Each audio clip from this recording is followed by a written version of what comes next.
Welcome everyone. This live session and Q&A is all about extreme environments. So we're focusing today on how do we navigate working with clients in the hot environment, the heat, but also the humid and the high. So not necessarily a combination of all three, but sometimes that does happen, but definitely a bit around like the hot, humid environment. And then we'll also go through the altitude side of things and navigating that. I see Denny on the call, and please, Denny, jump in if I get anything wrong, because Denny has been living and breathing altitude stuff lately because we have one of our squads at altitude at the moment for a good 5 weeks, 6-week possible chunk. So we are definitely heads into that space, in particular the science. So all things heat, first of all, I guess as we move into summer, when it comes to the Australian summer, we are leading into some warmer weather. But also for those moving out of the warmer weather, I think all of us can appreciate it's been on our screens a fair bit, particularly with the Olympics on. So I thought this was a really good time to reflect on what kind of things people are doing in the heat to navigate the challenges that heat does actually bring. How does dry heat change depending on humidity versus dryness? And also how do we change what we do nutrition-wise depending on that as well? And alongside that, those really big barriers around dehydration, heat stress, the sweat loss side of things, the monitoring of sweat loss, the increase in carbohydrate demands that actually happens in the heat, which is really interesting. But also alongside that, you're conflicted because you've got higher carbohydrate needs, but often lower appetite. And also considering things like electrolytes and acclimatization and where we fit when it comes to the sports science side of things. And my answer to that is absolutely central to it. But also we're navigating all these types of things alongside our sports science colleagues, which is super fun, and I have loved it. So if you've got an athlete traveling to a hot, particularly hot and humid environment, there are some really cool things to first of all note around performance, because it will depend on how much you focus on this and how much time you spend. Because if you've got an athlete traveling to a hot, humid environment who is actually a sprinter, their performance can actually improve in the heat.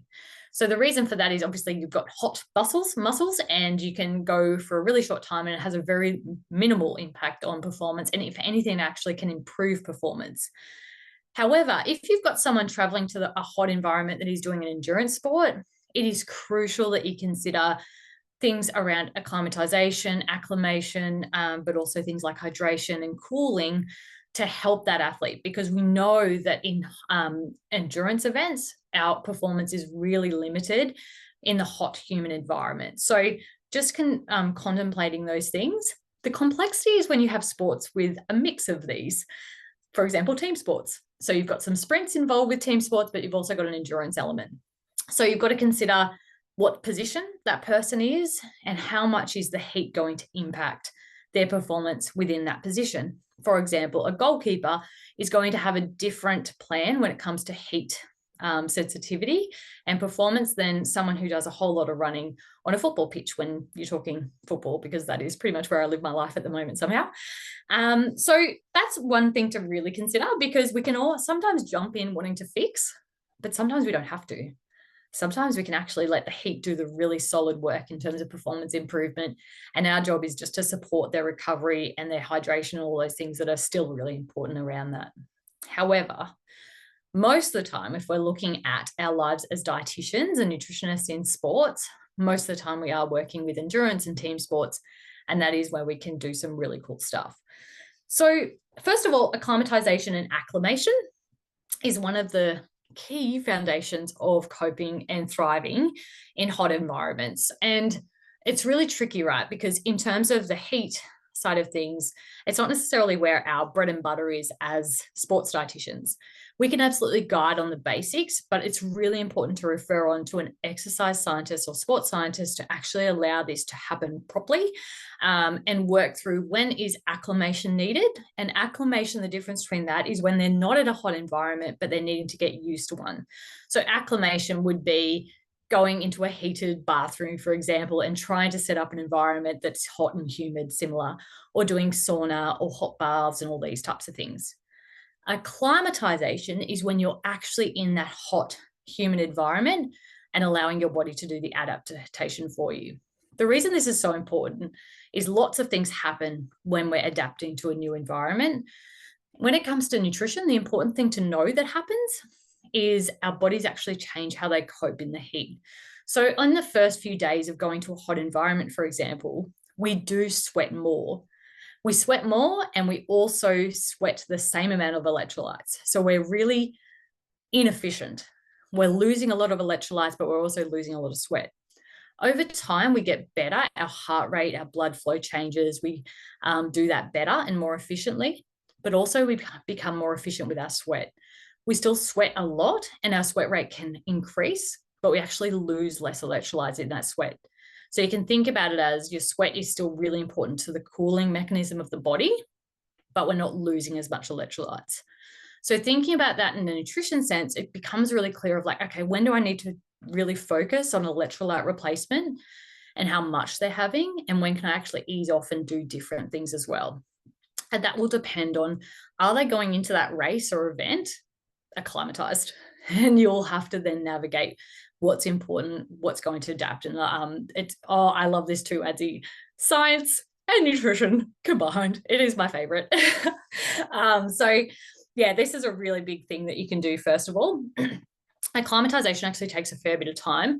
The main things that happen, will take around 3 days for the first bits to happen, but it then takes another 7 to 14 days to really get those full adaptations. So it does take a lot of time. So navigating that and encouraging your athlete to go early to events is absolutely still part of your role and can absolutely be a really great thing to advocate for. And then hydration.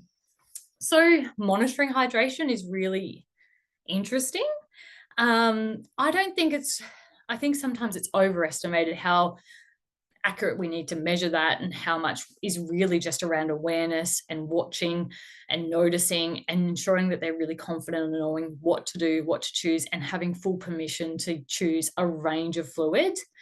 But also if you're working with someone in hydration space, so most of our athletes, make sure you're not just considering prescribing certain amounts of hydration to them, but also thinking about how can I actually make this behavior that I want them to do easier and more obvious and often more enjoyable. For example, drinking when you've lost a lot of fluid day in, day out actually gets really fatiguing and really boring. This sounds really stupid, but it's a real thing where you can just get fatigued from having to do so much of one thing. So diversity in different flavors and different temperatures, going iced, all different types of fluids. So whether it be water, electrolytes, sports drink, juice, coconut water, like there's so many different things, soft drink, making sure that you're diversifying that and giving lots of different options is so important because it not only hydrates, but it also then leads into that increase in carbohydrate need that we'll talk about in a sec. So fluid is one of your key things that you're wanting to do there, and teaching them around, okay, what are we looking for when we go to the toilet? What colors are we looking for? When do we need to act? Setting them up with a really obvious little strategy tool is just hacking that into a nicer experience for them, but also something they feel in control with. And the environment, I know I've said this before, but how can you put fluid in front of them? How do you make sure that it just feels really easy and they feel like they can do that action without having to put lots of thought in it when they're already probably really tired? Hyperhydration is also something. So if you've heard of hyperhydration, it's a really interesting one. The main reason it's interesting is because the hyperhydration strategy we use used to be illegal. So there's this really big lapse in research because people stopped researching it because, well, it was an illegal substance. You would get banned for doping if you took it. So why would they do research on it if athletes can't take it? And that is called glycerol. So glycerol is a compound that you can actually buy from a chemist. You can buy in big liter barrels. There's lots of different things, but what it does is it helps the water hold on in the cell and it hyperhydrates the cell. So if you've got an athlete that is a big water loser and sweat loss person, and they'll lose lots of water, and I still haven't really worked out the language that's better around here. I always end up saying loser. Anyway, if you've got someone who loses a lot of fluid, glycerol can be really helpful to allow for that. But I must say, I don't have lots of athletes using it because it does increase the risk of gut upset and the tolerance is just really different. So some people will love it and absolutely enjoy it and be able to have it no problem. but test it in training, test it again, and make sure that it actually works. The best hyperhydration tool is actually sodium plus glycerol. So that is what the combo you're probably aiming for if you're wanting to hyperhydrate an athlete. And there's lots of different information on that, but I'm more than happy to go through that in more detail in a separate conversation that isn't 25 minutes. So hyperhydration is a really cool tool, but make sure you're practicing it. If glycerol is not well tolerated, then you can hyperhydrate just with sodium and water. So that's another option as well.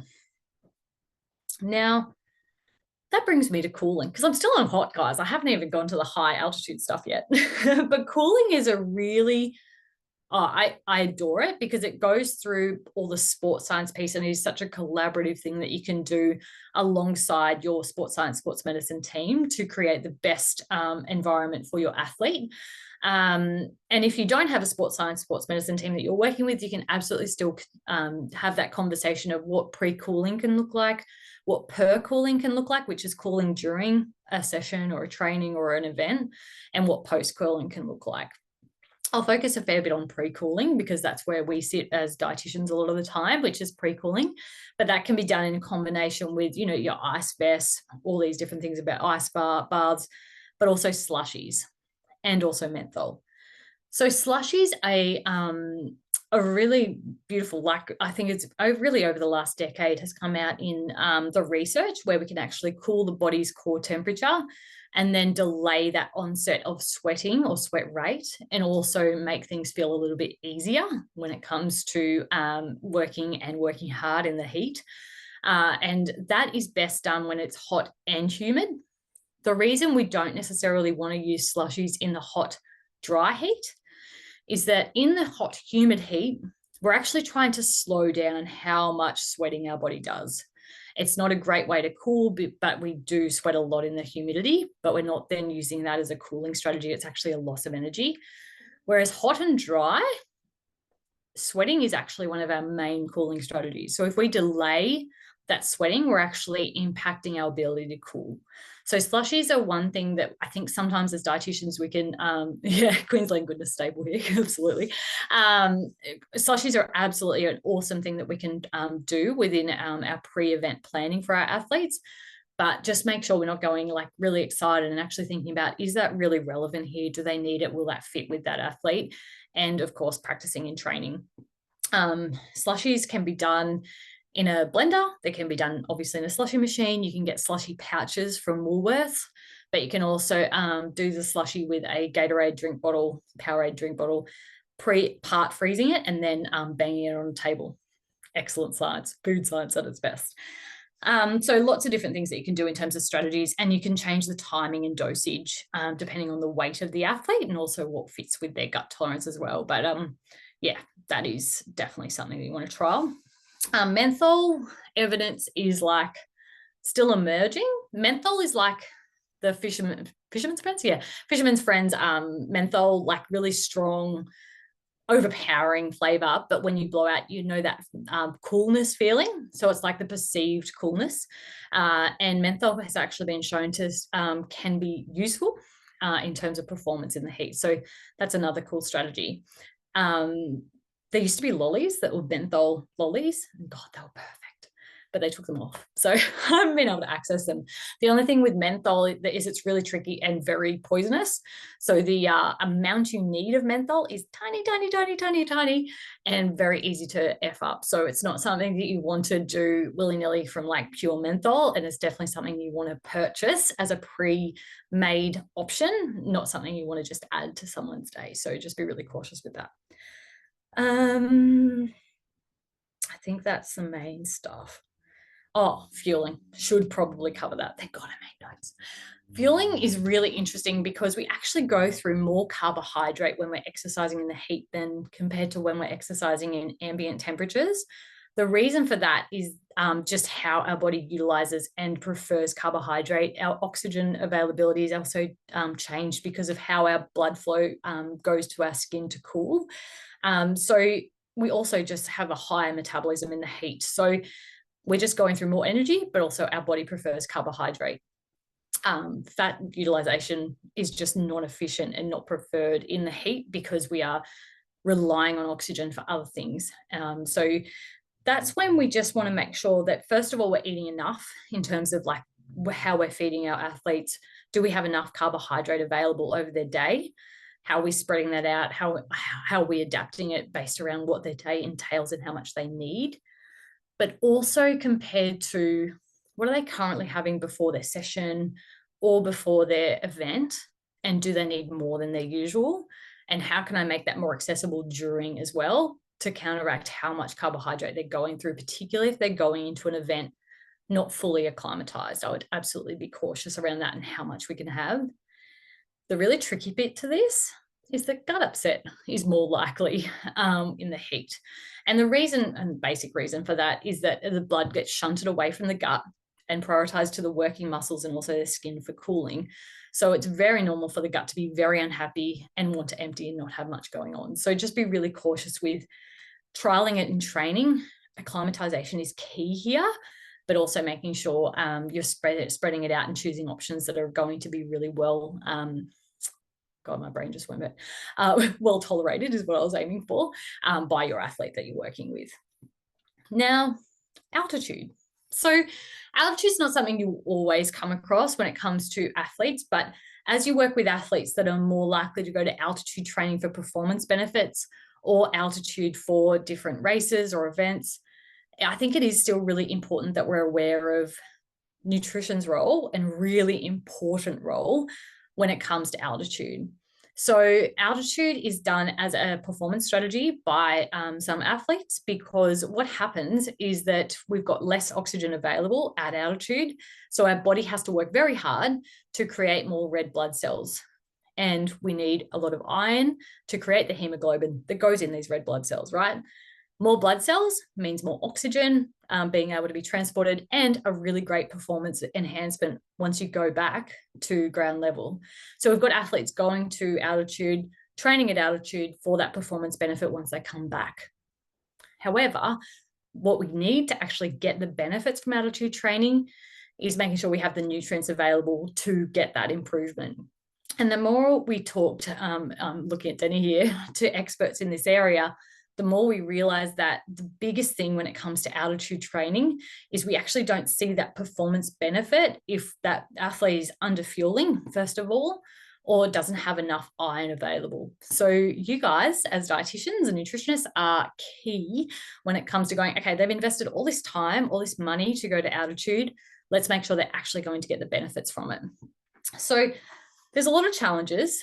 You can feel really unwell at altitude. You can feel pretty lightheaded, nauseous, low appetite, but it can also change how we lose fluid as well. So there's a really high functioning urine loss that happens. So keeping up with hydration is really important, but also keeping up with options that help us keep fluid in is really important there too.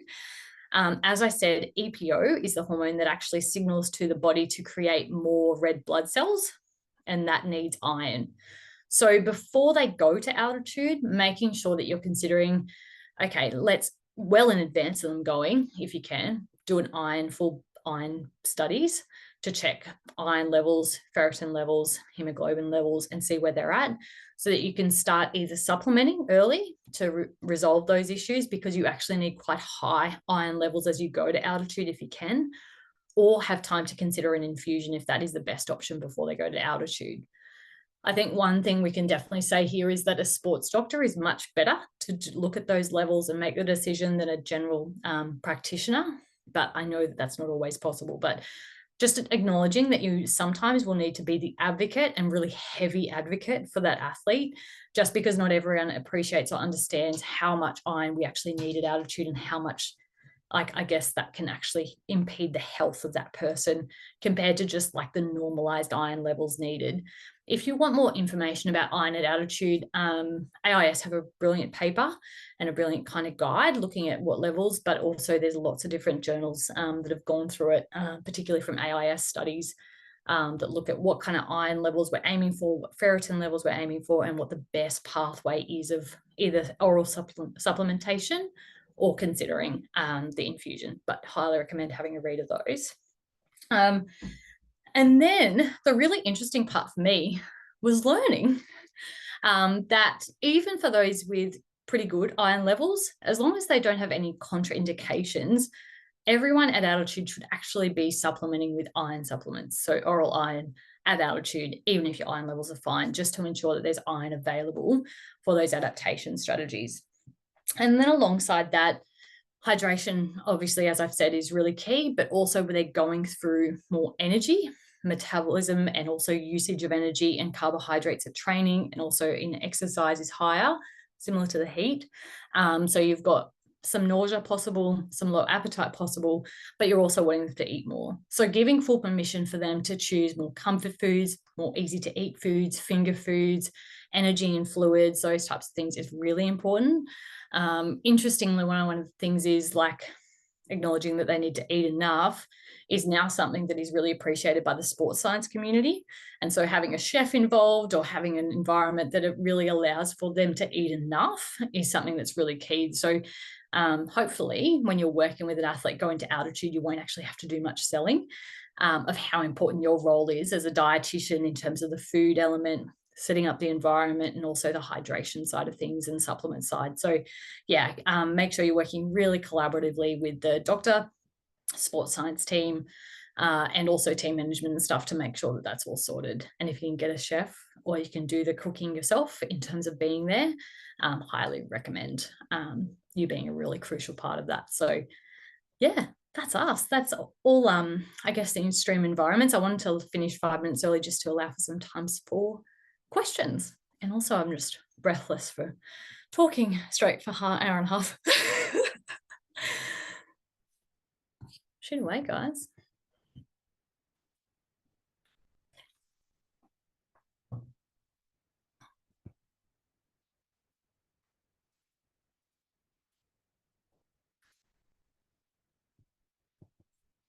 Awesome. So one question is, what is the timing and amount of a slushy needed? It's a really good question because it's actually really tricky. I went in, the first time I worked in a really hot environment with a team of athletes, I went in really like specific and be like, okay, well, this athlete needs this much, this athlete needs this much. And then in terms of logistics, that became so hard. Like you can imagine trying to hand out like thermoses or slushies to all different players of all different amounts, not useful. So even though the science is really important, having the ability to be a bit flexible on what is actually best or best in that moment, and just having slushy is probably better than having none or having the exact amount. So going for a bit of an average sometimes is all you can do. As a bit of a guide, most of the pre-cooling studies are around that 7 grams per kilo. So 7 to 10 grams per kilo. So if you've got, say, a 50 kilo athlete, you're looking at around like 400 to 500 mil. If you've got a heavier athlete, you're going for around like that, anywhere from like 500 to 800 mil. But I really wouldn't push any more than, say, 800 mil, like, because you're wanting them to finish an hour to half hour before they start. And if you're getting them to drink over an hour, a liter of slushy, that's a lot. And it's a big load in terms of carbohydrates, but also just fluid load. So just thinking about, okay, what do I actually need out of this? What is going to be close enough to be adequate? And then going from there. But the amount per kilo goes down for percooling. Oh God, that was so weird. Percooling, which is trying to do slushy during. There's less evidence for slushy during, but it can be really great for having perceived heat to be improved, so it just feels good. They're more likely to drink if it's nice and cold, but if it's too cold, it stops them drinking enough and rehydrating enough. So just doing a bit of a mix is really important there. So timing wise and amount wise can vary and depend on what you've practiced, but being guided by the size of the athlete can be useful just to help with tolerance. On anything. Any other questions? Awesome. Oh, sorry. How to adjust hydration in the heat. So this is it's not an exact science, right? I think that's probably the tricky part with hydration. There's a few different things. So the biggest thing is acknowledging that they're going to need more. but also acknowledging how hard it is to drink enough. One, probably the easiest and cheapest and most obvious, is teaching them how to monitor their hydration levels from the color of their urine. But just acknowledge, if you are working with female athletes who are going through a menstrual cycle, on the first couple of days of their period, if they're not using a cup or a tampon, that can be really tricky to know what color their urine is. So just be aware that that isn't always an exact science, particularly in the female athlete. You can obviously measure USG if you've got a urine specific gravity tool, and they make them really good now where you can literally just stick it in and you don't have to do any drippers and all those things like I had to do at the AIS back in the day. But also acknowledging that there's everyone's going to be really different. The other thing that you can teach someone to do, but please review their relationship with body first before doing this, is weighing them before and after a session to see fluid loss. It's not an exact science. It's not a really precise way to do it. However, it can be really useful to know how much they're going through and how much they're using before and after a session, depending on acclimatization and those types of things. And if it's something you can do where you're just blind weighing and then just telling them the difference for how much they need to drink, which is 1.5 times what they've lost generally, that is much better than getting them to weigh, because often they're weighing in heavy if they've hydrated and fueled well, and that can be really triggering for them. So just make sure you're doing it in a really safe way if you decide to do any pre and post weights, and also take into consideration how much they're drinking during a session, and to make sure you're not overestimating how much they need to drink. But as a guide, you might only need to do that a few times to know the average of that person, athlete, player, to then be like, you know what, we don't need to do this anymore. We know that in a hot environment, in your current fitness and acclimatization levels, we need to do this after a session, and this is how much you generally need. So it doesn't need to be all the time, but also something that's really great in terms of strategy. So adjusting based around preference, often having to drink beyond thirst is really tricky, but also monitoring and using all different types of monitoring tools depending on what works best for them. I hope that helps. I think that's it. Sorry for looking both, guys. I've got Instagram and also Zoom going, so apologies for the change in direction of my eyes a few times over that session. Awesome. Thank you, everyone. I hope you found today useful, and we'll chat very soon.